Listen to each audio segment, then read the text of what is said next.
আজ বানাবো নিরামিষ ওলের তরকারি। যারা ওল খেতে পছন্দ করেন না, আমার অনুরোধ তারা এরম ভাবে একবার বানিয়ে দেখুন। প্রথমে কড়াইতে ওল আর আলু দিয়ে সাথে পরিমাণ মতন জল দিয়ে এবং অল্প নুন হলুদ দিয়ে ভালো করে নেড়ে ঢাকনা দিয়ে এটাকে একটু সেদ্ধ করে নেব।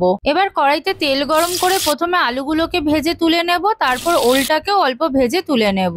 এবার ওই তেলের মধ্যে তেজপাতা, শুকনো লঙ্কা, সাদা জিরে ফোড়ন দিয়ে হালকা নেড়ে তার মধ্যে জিরের গুঁড়ো, ধনের গুঁড়ো, হলুদ গুঁড়ো, কাশ্মীর লঙ্কার গুঁড়ো, আদা বাটা, লঙ্কা বাটা, অল্প নুন আর জল দিয়ে ভালো করে একটু কষাবো। তার মধ্যে কুচনো টমেটো দিয়ে আবারও একটু কষাবো। এবার ভেজে রাখা ওল আর আলুটা দিয়ে ভালো করে কষাবো। এবার ওপর দিয়ে একটু পাতিলেবুর রস দিয়ে দেবো, কারণ কিছু কিছু ওল আছে যাতে একটু কলাটা কুটকুট করে, সেটা যাতে না হয় সেই জন্য। তারপর ভালো করে নেড়ে পরিমাণ মতন জল দিয়ে কিছুক্ষণ ফুটিয়ে তার মধ্যে গরম মশলা গুঁড়ো ও ঘি দিয়ে ভালো করে নেড়ে নামিয়ে নিলেই রেডি নিরামিষ ওলের তরকারি। রেসিপিটা কেমন লাগলো কমেন্টে জানাবেন।